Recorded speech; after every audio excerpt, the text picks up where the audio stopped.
Everyone, আজকে তোমাদের দেখাবো চটজলদি কী করে গাজরের হালুয়া রান্না করা যায়। তাহলে চলো দেখে নিই। এই দেখো, গাজরগুলোকে আমরা এখানে ভালো করে ছাড়িয়ে রেখে দিয়েছি। এবার গাজরগুলোকে ভালো করে স্ক্র্যাচ করে নেবো। আমরা এখানে 1 কেজি গাজর ইউজ করেছিলাম। এবার দেখো, গাজরটা আমাদের মোটামুটি ক্র্যাশ করা হয়ে গেছে। এবার কড়াইতে ঘিটা দিয়ে নেবো। ঘিটা গরম হয়ে এলে আগে থেকে ক্র্যাশ করে রাখা গাজরগুলোকে এবার আস্তে আস্তে দিয়ে দেবো। এবার গাজরটার সঙ্গে ঘিটা ভালো করে মিশিয়ে নেবো। দেখো, গাজরটা ঠিক অনেকক্ষণ ধরে নেড়ে নেড়ে ঠিক এরকম মতো আসবে। তারপরে আমরা আস্তে আস্তে দুধটা যে যার পরিমাণ মতো ঢেলে নেবো। এখানে তোমরা তোমাদের পরিমাণ মতো দুধটা অ্যাড করতে পারো। আমরা এখানে এতটাই অ্যাড করেছি।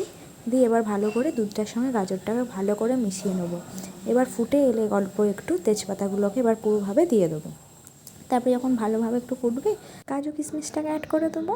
এবার দেখো, একটু গরম জল করে নিয়েছি, নিয়ে আমুল স্প্রে দুধটা ভালো করে গুলে এবার হালুয়ার মধ্যে দিয়ে দিলাম।